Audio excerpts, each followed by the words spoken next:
जैसा कि दोस्तों आपको पता है कि 50 के कैपिटल टू 50 ट्रेडिंग डेज के इस चैलेंज में मैं आपको जो है तो एंड ऑफ द डे यानी कि मार्केट क्लोज होने के बाद में निफ्टी और बैंक निफ्टी के आपको मैं प्राइस एक्शन के बारे में डीप में एक्सप्लेन करता हूं।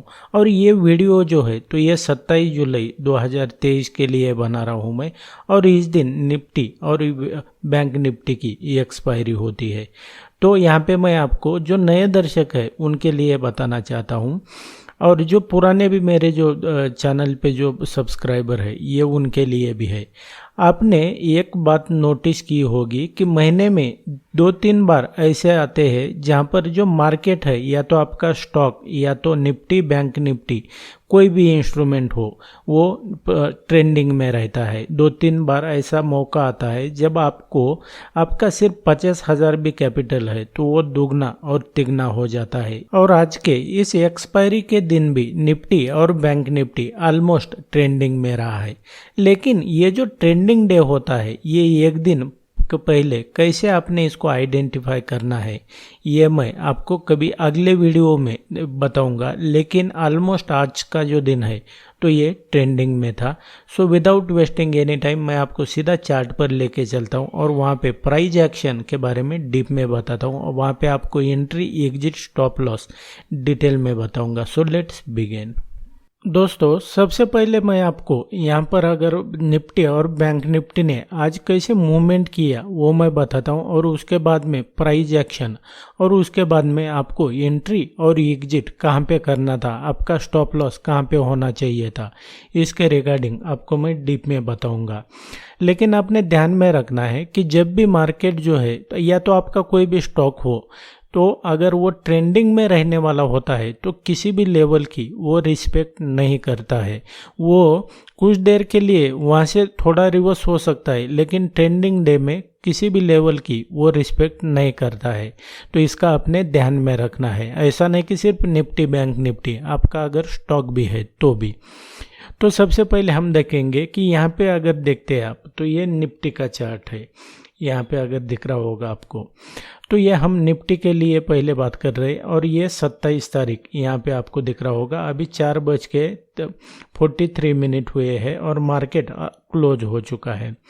सबसे पहले अगर देखेंगे यहाँ पे निफ्टी ने क्या किया कि ये जो प्रीवियस डे का जो हाई का लेवल था यहाँ पे इसने एक हैमर बनाया।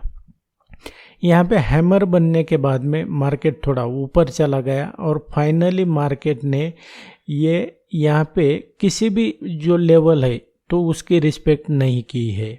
ये ऑलमोस्ट तोड़ते गया है और फाइनली यहाँ से ऊपर चला गया है। आपको लग रहा होगा कि ये जो लेवल जो ये मैं मार्क करता हूँ, ये जो मेरे जो पुराने जो सब्सक्राइबर है उनको पता है कि ये जो मैं लेवल देता हूँ तो ये मेरे चैनल के कम्युनिटी पोस्ट में एक दिन पहले डालता हूँ। लेकिन ये जो लेवल है ये मैं कल नहीं डाल पाया, तो मैं आपको बताना चाहता हूँ कि ये लेवल मैं एक दिन पहले इसको मार्क कर देता हूँ। ऐसा नहीं है कि ये लेवल मैंने कोई मार्केट चालू रहने के बाद या क्लोज होने के बाद किया है। तो ये इसका अगर आपको एविडेंस देखना है तो मेरे कम्युनिटी पोस्ट में जाके आप देख लेना। तो मार्केट ऑलमोस्ट यहाँ पे आया और ये जो लाइन है यहाँ से एग्जैक्ट इसने ऊपर चला गया। अब ये लाइन वगैरह कैसे मैं मार्क करता हूँ उसके लिए आपको मेरे बाकी के वीडियोस देखने पड़ेंगे। तो ये निफ्टी का आज का स्ट्रक्चर था कि निफ्टी ने कैसे मूवमेंट दिया। अब हम बात करते हैं कि जो आपके लिए एंट्री और एग्जिट आपका स्टॉप लॉस कहाँ होना चाहिए था और प्राइस एक्शन के हिसाब से लॉजिकली आपको कहाँ पे एंट्री करनी चाहिए थी।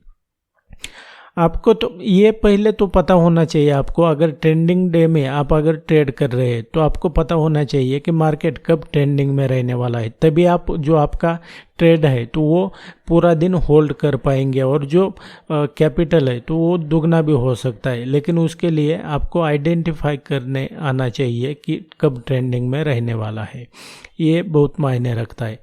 तो हम फिलहाल इसके लिए बात करते हैं कि निफ्टी में आपको आज ट्रेड अपॉर्चुनिटी कहाँ पे थी।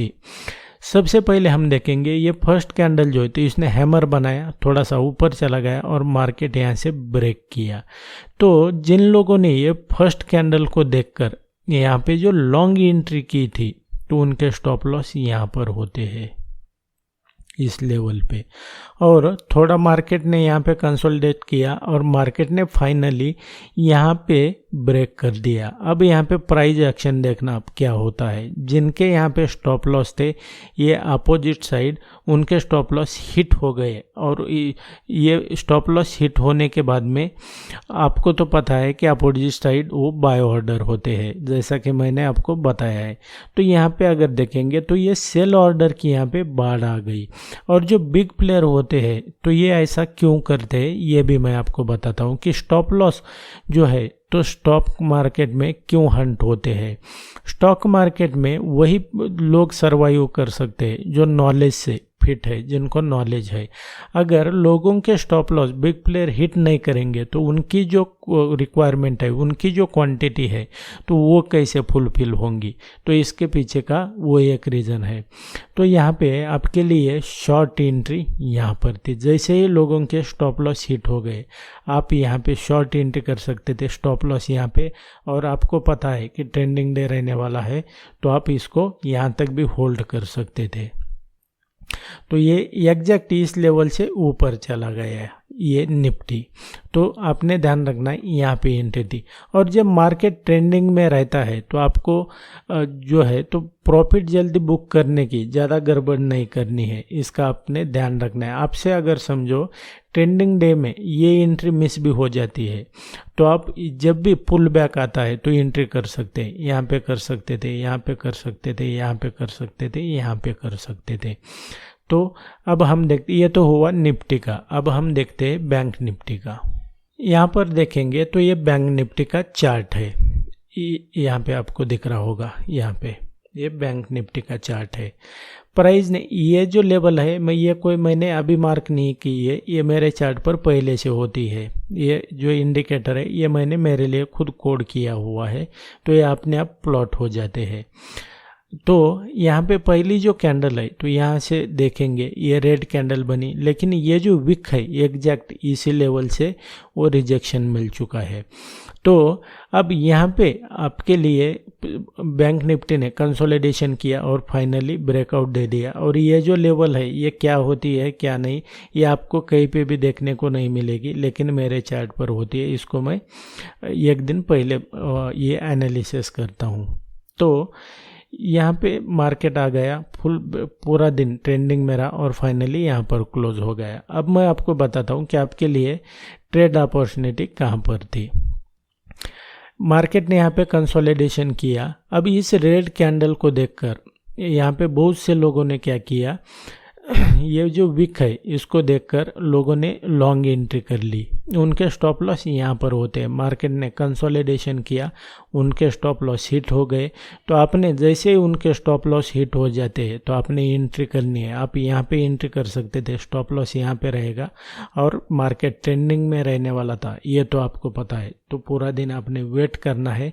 वेट भी नहीं कर पाए तो कम से कम 1:2 का आपने रिस्क रिवार्ड जो है तो वो फॉलो करना है। ऐसा नहीं है कि यहाँ पे अगर आप गड़बड़ी करेंगे तो या तो आप कहीं पे भी इंटर हो जाएंगे, कहीं पे भी एग्जिट हो जाएंगे तो आपको प्रॉफिट मिलेगा। ट्रेडिंग साइकोलॉजी भी होती है, उसको भी आपको और रिस्क मैनेजमेंट को फॉलो करना होता है। तो ये बैंक निफ्टी में ऐसा, निफ्टी बैंक निफ्टी कहीं पे भी महीने में 2-3 बार ट्रेंडिंग में रहता ही है स्टॉक। अगर आपको ऐसा मुंह मिल जाता है तो आपको ये जो महीने भर भी आप ट्रेड नहीं करेंगे और सिर्फ यही सेटअप अगर मास्टर करते हैं तो 1-2-12 भी ट्रेड करते हैं महीने में तो मंथ का प्रॉफिट आपको मिल जाता है 1 या 2 दिन में ही। ये आपने ध्यान में रखना है। And that's it guys in this video. ये जो आपने मेरे चार्ट पर जो लेवल देखे, ये मैं कोई लेवल मार्केट ओपन होने के बाद में वहाँ पे मैं मार्क नहीं करता हूँ। ये जो लेवल है तो ये मैं मार्केट ओपन होने के यानी कि एक दिन पहले ही इसको मैं मार्क कर देता हूँ। और ये जो लेवल है ये मुझे कैसे समझते हैं कि मार्केट यहाँ पे एग्जैक्ट यहाँ पे ओपन होगा या तो यहाँ से रिवर्स जाएगा या तो वहाँ से रिवर्सल आने वाला है, ये आपको भी समझ में आएगा। लेकिन उसके लिए आपको सीखने की ज़रूरत है। अब मैं आपको बता दूं कि ये जो टिप्स होती है, ट्रेंड लाइन होती है, और ये जो आपको बताते हैं ना कि ये पैटर्न, वो पैटर्न, अमकाना डिमकाना, इससे कभी स्टॉक मार्केट और ट्रेडिंग नहीं होती है। इसको आपने ध्यान में रखना है। यहाँ पे अगर आपको सर्वाइव करना है तो आपको प्राइस एक्शन के बारे में सीखना ही पड़ेगा। आपने देखा होगा कि मेरे चार्ट पर ऐसे कोई ट्रेंड लाइन, फ्रेंड लाइन कुछ नहीं होती है। मेरे चार्ट पर सिर्फ हॉरिजॉन्टल लाइन होती है। तो ये सिर्फ मैं, उसके अलावा मेरे चार्ट पर कोई CPR और पिवट पॉइंट छोड़ के कोई इंडिकेटर भी नहीं होता है। और आप इसके बारे में डीप में अगर सीखना चाहते हैं, आप अगर लॉस नहीं करना चाहते, उसके पहले अगर ट्रेडिंग से सीख कर पैसा कमाना चाहते हैं, तो आप मेरे कोर्स को भी ज्वाइन कर सकते हैं। और मेरे बाकी के जो वीडियो है उसे देखकर आप ये तय कर सकते हैं कि आपको सीखना है या नहीं सीखना है। ऐसे मैं हवा में कोई बातें नहीं करता हूँ। और आप अगर इंटरेस्टेड है तो वीडियो के नीचे डिस्क्रिप्शन में मेरे कोर्स का डिटेल में दिया हूँ, वहाँ पे क्लिक करके आप इसकी जो कॉन्टैक्ट डिटेल है वो चेक कर सकते हैं। मुझे व्हाट्सएप या तो ईमेल पे कॉन्टैक्ट कर सकते हैं।